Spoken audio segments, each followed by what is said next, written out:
Hello, Maverickans. Welcome to another edition of the Mavpuckcast. Thank you, as always, for tuning in. John, how you doing on this afternoon here after a pretty good weekend of hockey for Omaha? Great weekend of hockey. I'll tell you what, home hockey weekends, they always wear me out. There's just a lot going on, a lot of mental stimulation.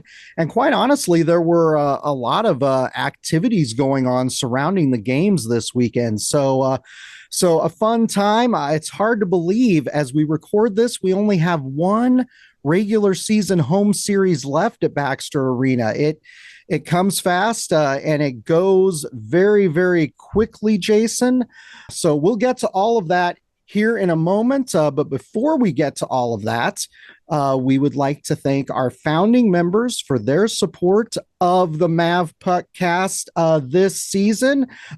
We got a new person donating $18 to appear on the scroll that is scrolling as I am talking. Jeremy and Monica Lindgren. Just met them last night at that second Minnesota Duluth game. Interacted with Monica on Facebook a few times. Kind of nice to make the connections and meet all of the people. And as you know, Jason, we really appreciate the support. And if any of you would like to donate to the Mavpuckcast, $18 will get your name on the scroll. You have a few chances here to do that before the end of the season. Visit mavpuck.com/donate. All right, Jason. We had Minnesota Duluth coming to town. Minnesota Duluth, led by veteran head coach Scott Sandelin. Been coaching there a long, long time. Very talented head coach. They had some talented young players on that team coming into Baxter Arena. First period Friday night, 2:13 into the first. Brady Risk puts UNO up 1-0. Assists to Watkins and Hillman. Mavs had a number of good opportunities in that first period, and it was 1-0 UNO after one, Jason. Yeah, it was a pretty good first period, especially the start of that first period. I think they really responded the way that we wanted them to. Coming off of that disaster that was the Saturday game in Denver. And, it's good to see them push back. And like I said last week on the review of that, like, we're really looking for them to say, that game was a fluke and we're a better team than that. And I thought that they did a pretty good job of making that statement in the first period. Absolutely right. Good position for UNO to be in going into the second period. 11:58 into that second period on the power play. UMD ties it up. It was Callan Arnott for Duluth. So 1-1 about midway through the second period. And there were stretches in the second and in the third period where UMD had really good sustained pressure in their offensive zone. I thought they moved the puck and controlled the puck really well. So it was 1-1 after two, Jason, going into that third period. Yeah, it was a tight game. Both teams were playing pretty well, and a very even matchup, I thought. UMD had definitely a better second period. A lot of the time, I thought they were the better team, and you're kind of nervous that this might be another overtime situation or something, because I just expected the third period to be pretty back and forth. Yeah, you had mentioned in our preview on last week's episode of the Mavpuckcast that you thought these two teams on paper looked pretty evenly matched, and I felt that that was kind of the story throughout the weekend. But 13 seconds into the third period, Zach Erdahl puts UNO up 2-1, assists to Stang and Mitchell. Great position for UNO to be in. Great to get that goal in the first minute of play. Those things can kind of be killers at first minute of a period and the last minute of a period getting a goal. Yeah, we've actually talked about that a lot lately, ironically. And we were kind of on the opposite end of that in that Denver series a lot. And so it's nice to kind of be on the positive end of that don't score a goal, don't give up a goal kind of conversation right there in that 2-minute block between the end of the first minute of a period and stuff. And so, it was really exciting, and you felt really good after they score that, because That's that kind of response that we're looking coming off a period that I think they would agree that wasn't their best period of hockey that night. And they did struggle, like you said, to chase the puck a little bit, and they got hemmed in. I think the power play goal was one that, they had a couple clearing opportunities. And when you can't get that out on a power play, that can really kind of come back to bite you. And it did for us. And so to see them kind of push back and say, like, we can get back into this, we're playing better 5-on-5. I thought that was a good thing for the guys. Absolutely. 5:01 into the third period. Jimmy Glenn puts UNO up 3-1 on the power play. It was a neat little tic-tac-toe play. I honestly, for me, it was the highlight goal of the weekend. It was in front of the crease. Risk to Israel's to Glenn. UNO is up 3-1 at that point. Great position for UNO to be in going down the stretch in that third period. And Zach Erdahl adds an empty netter late in that third period. Mavs go on to win 4-1 on Friday night. So a good start to the series for UNO. Yeah, 1 for 2 on the power play. You'd like to not give up the power play goal, but you'll take it. And kind of like what I said leading into this in the preview, right? I think that third period was really some big saves from Simon that came to keep the game with a 1-goal lead. And UMD just didn't seem to have that in net for them, and I think that ended up being the difference maker on that Friday night game. Yeah, Duluth just couldn't put the puck in the net. They had a lot of great opportunities during that game. And like I said, they pass well, they move the puck well. Young team, they're going to be interesting to watch the next couple of seasons. So we go into that Saturday night game, hoping that we can get it done on Saturday night and get the sweep and 6 big points against Minnesota Duluth. 4:42 into the first period. Jimmy Glenn puts UNO up 1-0 on the power play, assist to Stang and Grattan. He put that in front of the crease. So good position for UNO to be in early on Saturday nights.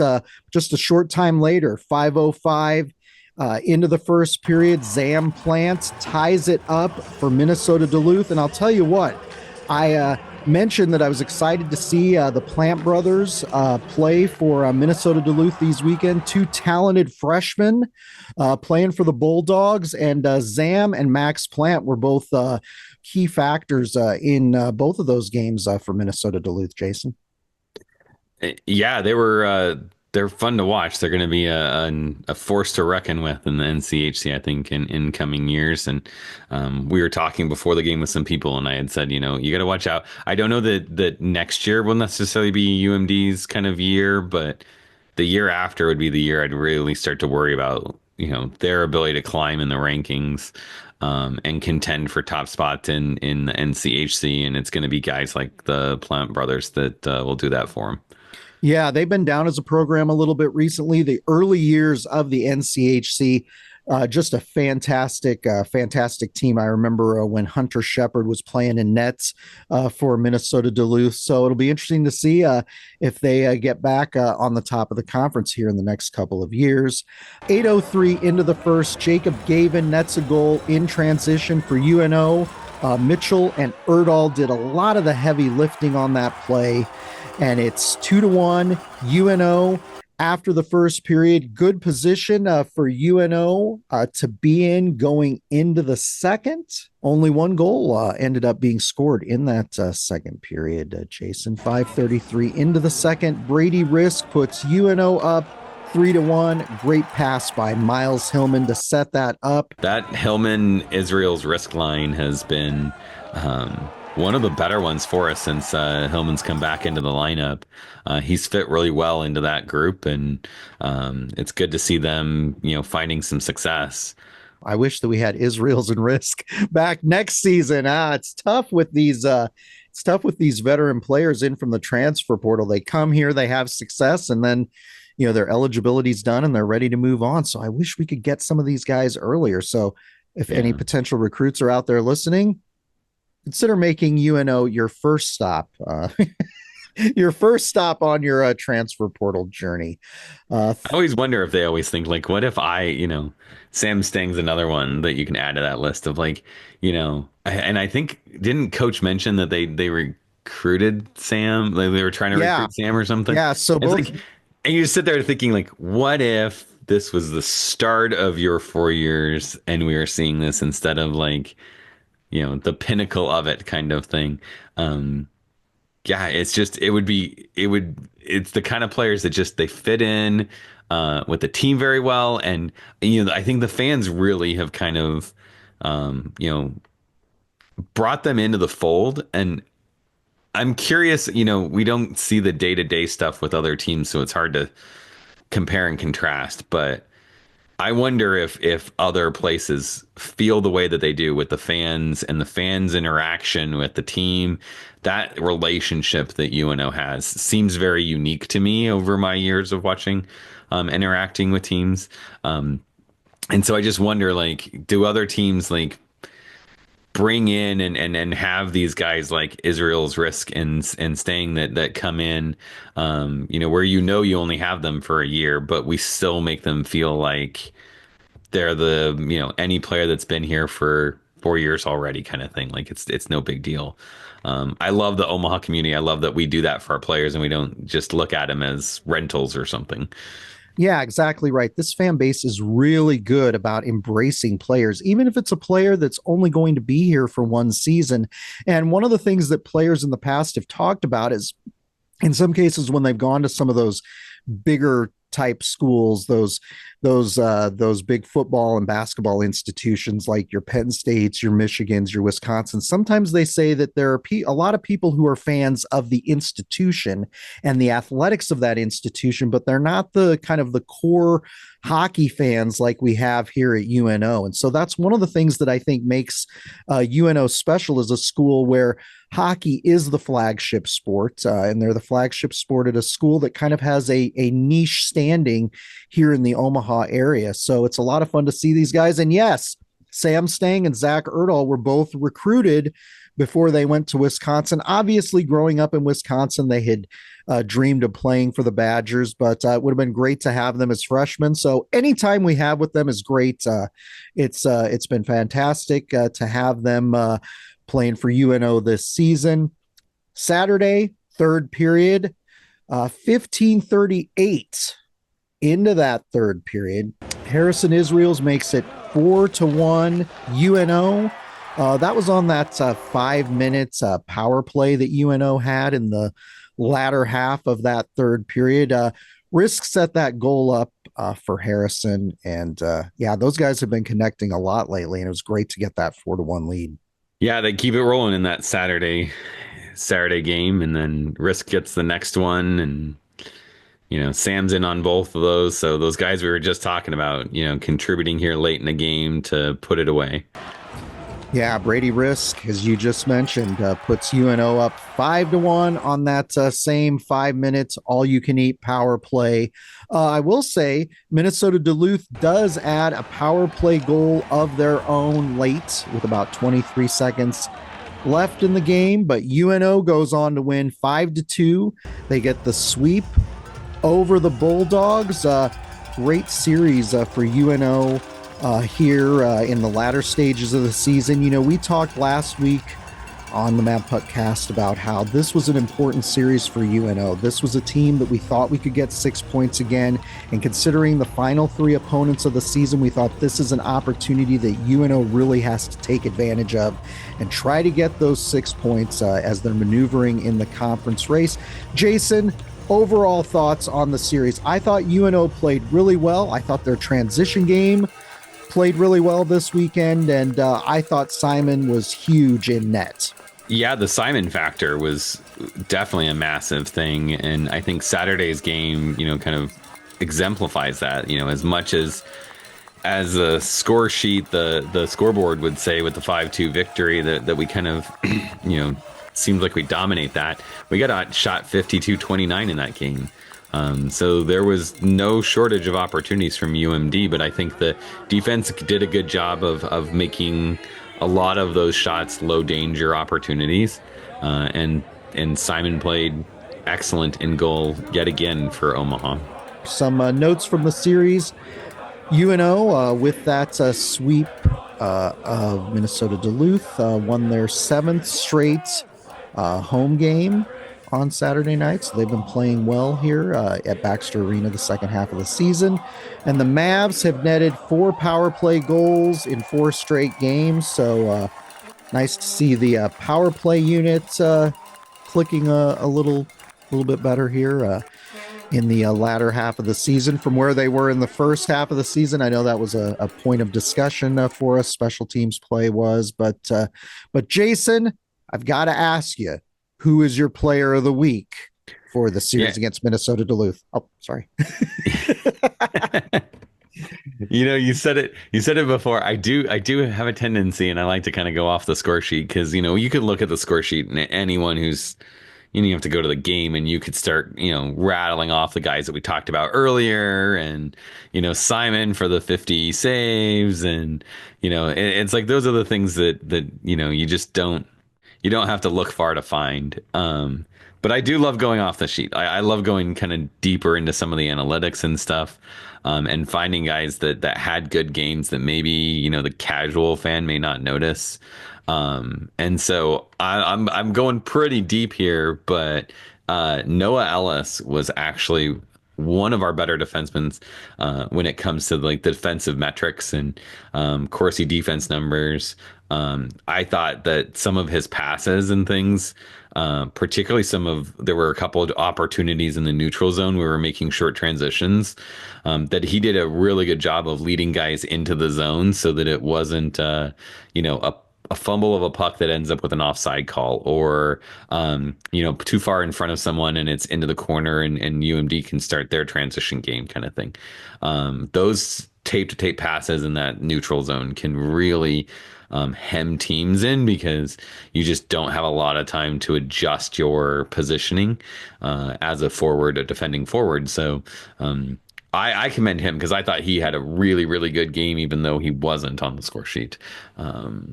I don't remember him getting an assist on anything, but so kudos to Noah for, I thought, a really good game. Yeah, I'm glad you decided to.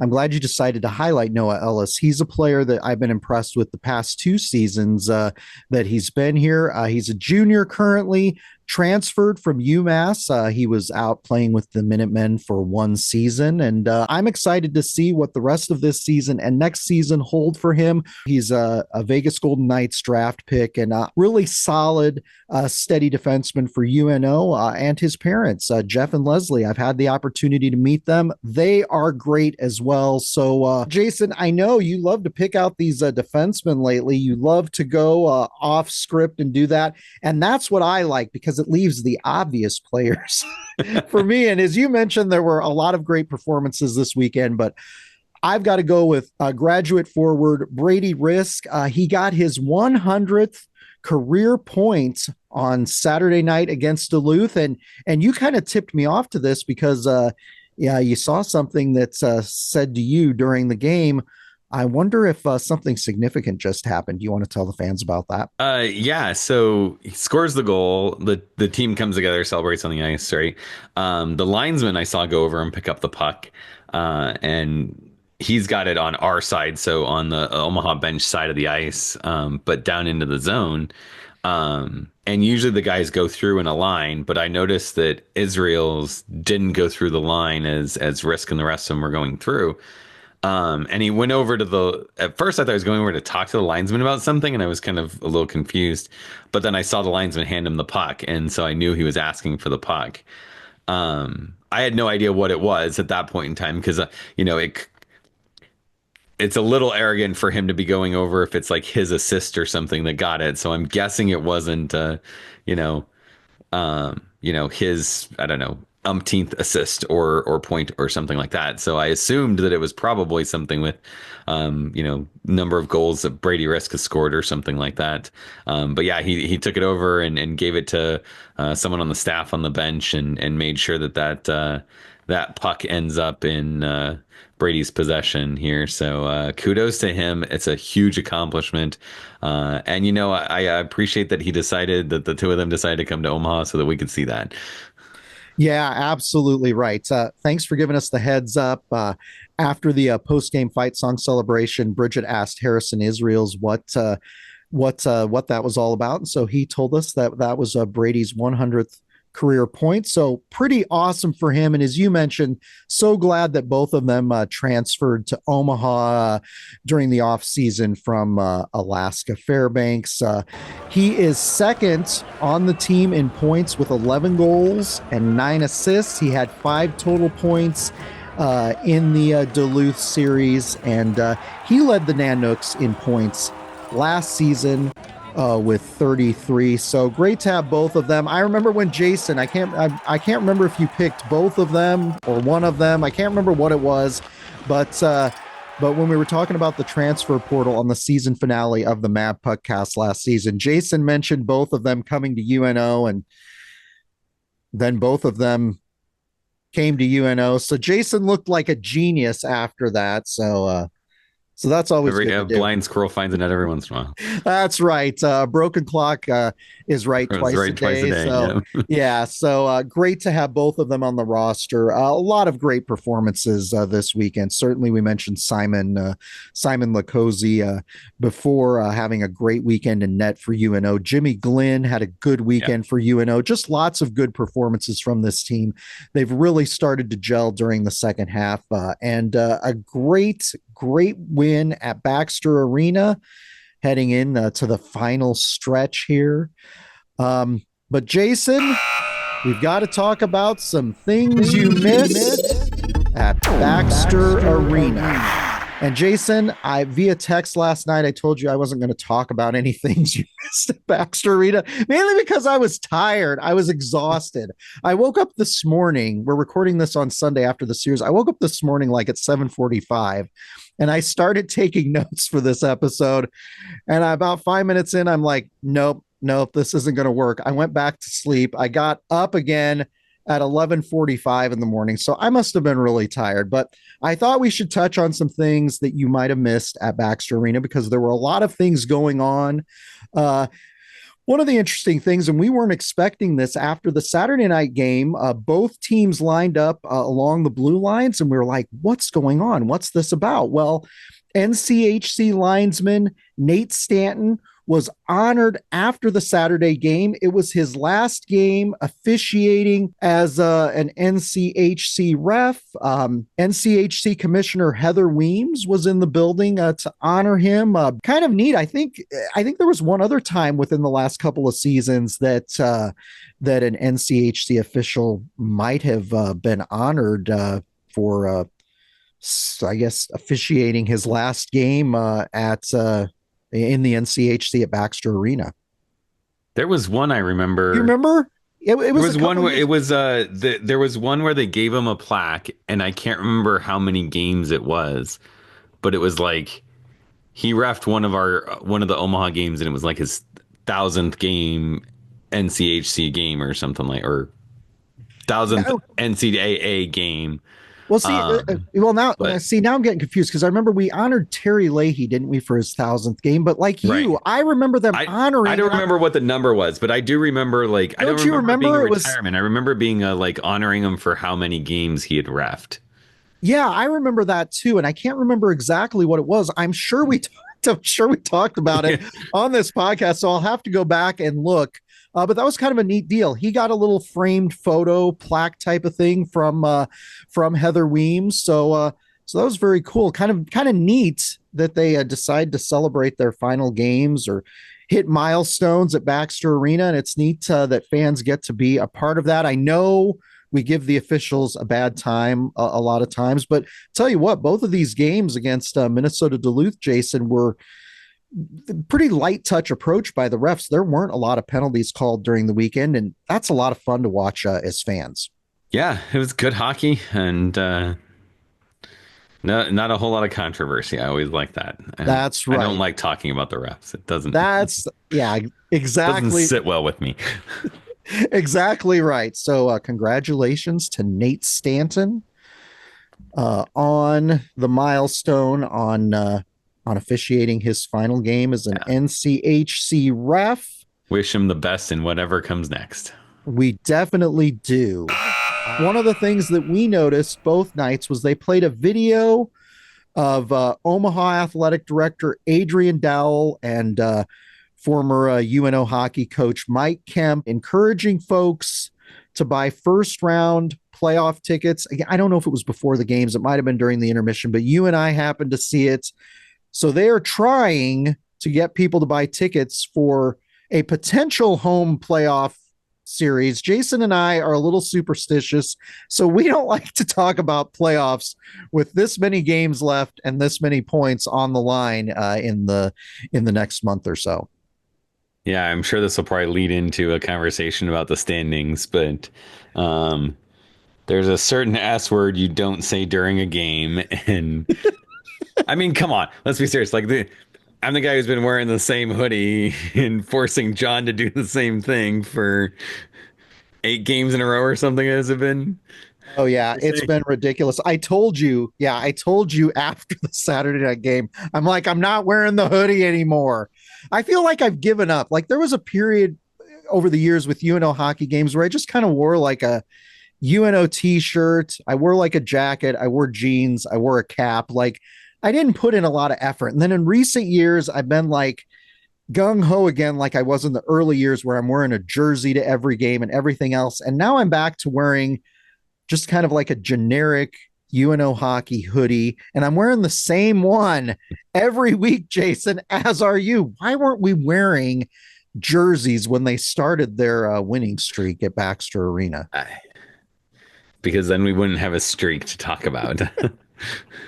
We wouldn't. So I know that the athletic department is looking for ideas, ways to be able to sell tickets and encourage people here in the Omaha area to come out for these potential home playoff games. So if you guys have any ideas, jump into the comments down below this video on YouTube or on Facebook, Twitter, etc., and give your ideas for how you think might be good ideas to promote these upcoming potential games. It's really hard to talk about games we don't yet know if we're going to have, Jason. It's hard for me to do this because when we don't get home playoffs, then I'm going to be like, why did we talk about that on the podcast? And my understanding is it's built into our season ticket packages. So yes, season ticket holders are not having to, go out and buy or say like, oh, I want my seats for the playoffs.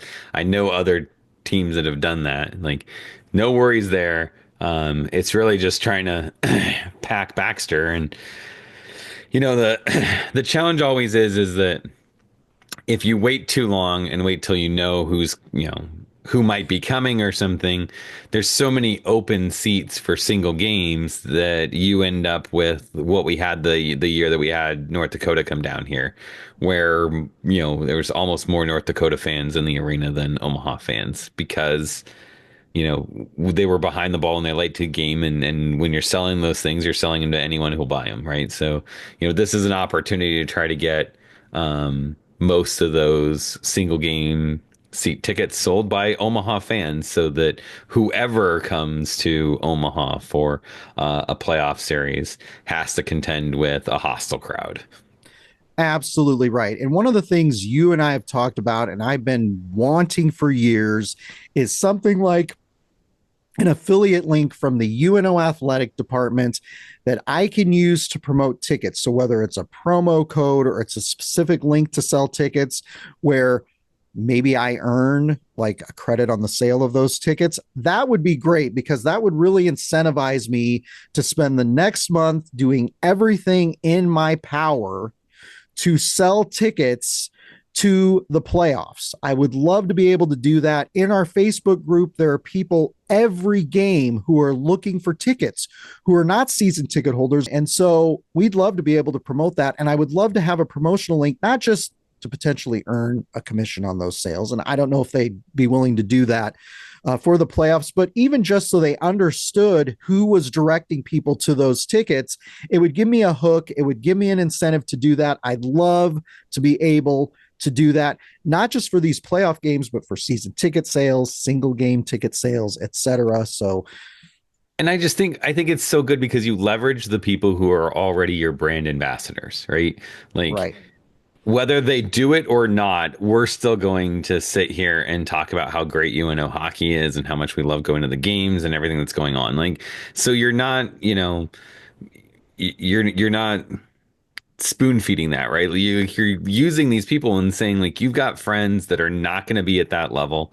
Here's an easy way that they can get tickets, and you get a little bit of an incentive to pass that along. And I've seen other like non-college hockey teams that have used the Ticketmaster system and stuff that have been able to do that. I don't know what UNO would have to do to make that possible. The back end side of it, might be a lot of work, but I just see I see huge value because I do it all the time. I take people. We've got friends this year that have come to a couple games because we weren't able to use our tickets or something, or had extra tickets, and so it was really easy just to say like, okay, here's let me transfer our season tickets to you, and you can come to a game, or we're out of town, so use our tickets. And the number of times that they go to one game and then they're like, oh, if you ever have extra tickets, like, will you let me know? And oh, I'm gonna come to this game. Are your tickets available? No. Okay, well, I'm gonna go buy them at the box office, right? Um, I think it's addictive. I think people come to a game. It's a great environment. It's a ton of fun. The team's having success.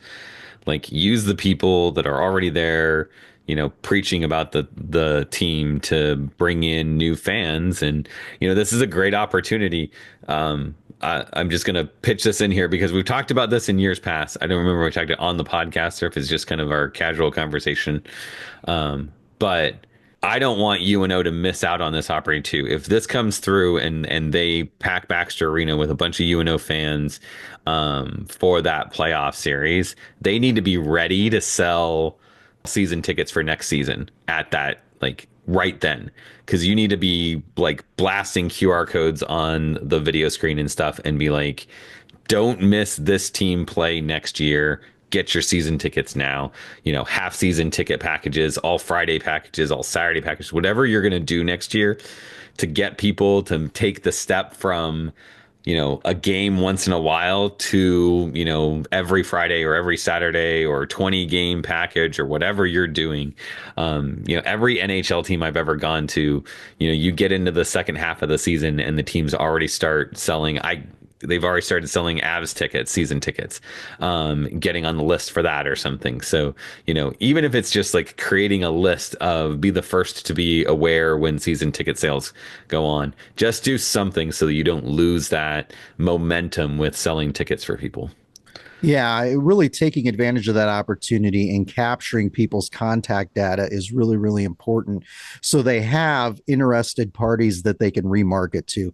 And when I mention affiliate links, I'm not doing it because I'm trying to be greedy or I'm trying to make money off the program. It's just Bridget and I make a significant amount of money each year off of affiliate marketing. And she also teaches courses to other entrepreneurs on affiliate marketing. So it's a very powerful thing. So I would love to be able to help with that. And if Derek in the ticket office could make that happen, that would be fantastic. If not for this upcoming potential playoff series, then maybe over the course of the summer for season tickets, because people are talking and asking about season tickets all during the off season, and we always give them help and direct them to the right place to get those. So I'd love to be incentivized to do that. So we'll definitely be talking about this topic, Jason, in the upcoming weeks. But before we get to that potential home playoff series, we got to talk about the NCHC standings.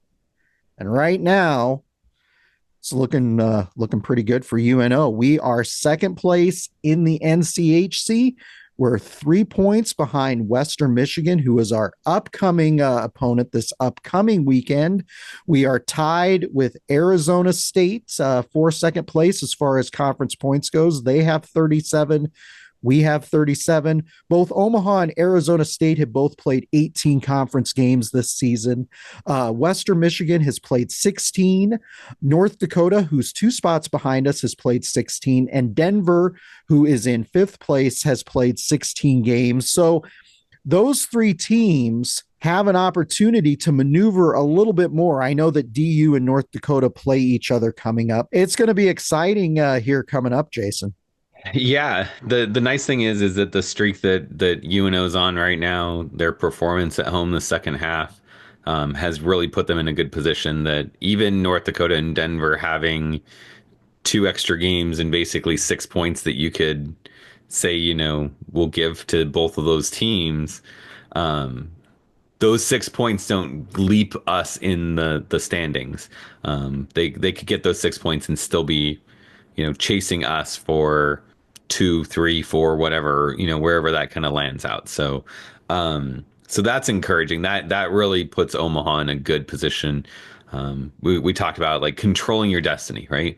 If you're going to get home ice in the first round of the NCHC, you're in a position right now where you're going to get it because of your effort and what you're doing, and not, oh, thank God, Denver lost to Miami and that's what got us in, or something, ridiculous like that comes out of nowhere kind of thing. So yeah, kudos to them because they've done a good job of putting themselves in a position, but the job's not done.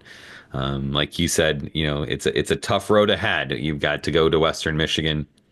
Um, I'd much rather have them at home. But they're playing good hockey. That's going to be a tough road series.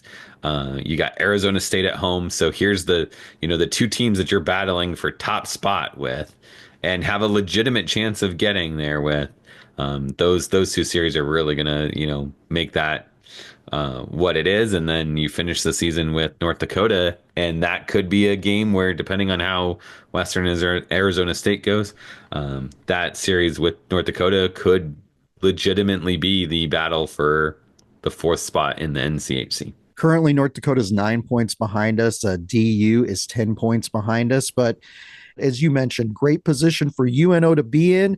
They really do control their own destiny. Some tough series coming up, but they have an opportunity here. So great job by the Mavs to play themselves into this position and for a chance to play for the Penrose Cup, Jason, to win that regular season championship. That would be something.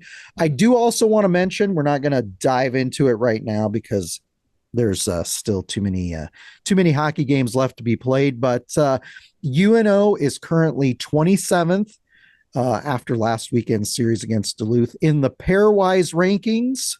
A year ago at this time, we were sitting 18th in the Pairwise, and the reason that I'm bringing it up, Jason, is because I was trying to figure out where we were at this time last season, and I went back and watched an episode where you and I were talking about it. So I'm like, I've got to mention this in case next season I need to go back and mention it. So UNO's a bit lower, about 10 spots lower than they were last season. So they've got some work to do in that regard. The only thing that they can control that will help this is to just keep winning games. Yeah, it's the exact same conversation we just talked about with the NCHC standings. You can't control what happens with these other teams, and who's going to fall to who and any of that stuff. Like, you have to look at it saying, we just need to win, and that's what we have to focus on. It's a weird year, and I've been running numbers trying to figure out, like, because I'm sure people are out there thinking this. Like, I get just a ton of people that will ask me, what do we have to do to get into the NCAA tournament? Like, what do we have to do to be, I'm like, you have to legitimately right now, like, you have to be top 14, probably top 13, in the NCAA in the pairwise. And like, it's really weird how to get there. And I've run scenarios where Omaha wins out and is still like 20 something. So it's just a really odd situation with the pairwise this year. And I'm guessing there's just not as much, comparison games that we've had in years prior. And so, like you said, it's just focus on what you can do. What you can do Right. is win. Exactly. A couple factors. Certainly not having success in some of those non-conference games early has an impact. It's also an impact when the NCHC isn't quite as strong and the conference isn't quite as strong this year as they've been in some other years. You look at a conference like Hockey East, and we were talking about this weekend. New Hampshire is the last place team in that conference. yet they're 18th in the pairwise rankings. They're ahead of UNO, they're ahead of North Dakota. It's kind of crazy this year. So yeah, I don't want to sit around at this stage and try to predict what is or isn't going to happen. Again, just keep winning and good things will happen. But I just thought I'd mention it so that next season, when we're at this point and people start asking, I can look and see where we were and what the situation was. So keep an eye on that, Mav fans. But I would not worry too much about it until we get to the final series or two of the regular season, when things start narrowing a little bit.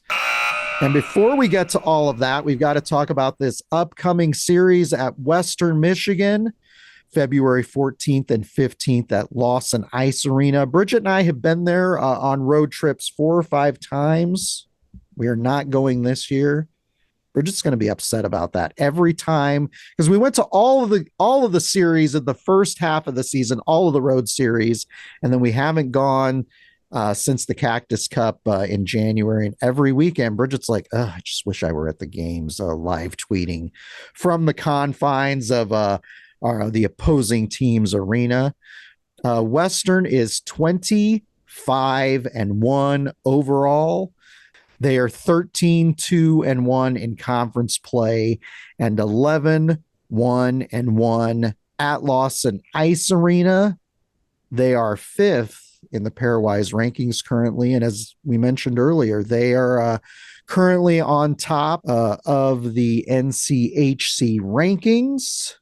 Head coach of Western Michigan is Pat Ferschweiler. I've been really impressed with him during his tenure with the Broncos. He is 90, 48-4 in 4 seasons at Western Michigan, and he recently got a contract extension, Jason, that runs through 2030. So what are your initial thoughts on this team? In many respects, this team kind of reminds me going in of playing Denver a couple weeks ago. They're a team that is awfully talented. They over the last few years, they've had a lot of really good forwards on that team.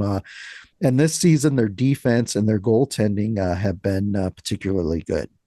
Yeah, I'd say they're still a good team. It's a different good team, kind of, the days of old. I remember, Western was kind of, more of a grindy kind of team. And then, they started having success running what I would say is probably more of an NHL style system, a lot more flow and creativity to it. And that's what's found them success offensively. And now it seems like they're progressing a little bit more back towards the more physical play, more of a defensive first lockdown kind of strategy. And so it's kind of interesting to see that, progression as they gone through. But, ultimately it comes down to, they want to win so that they put even more space between them and the teams that are behind them in the standings, and they want to win the regular season title. And Omaha's looking at it going, we have to win if we want to get in. So, 2 teams with a lot to play for.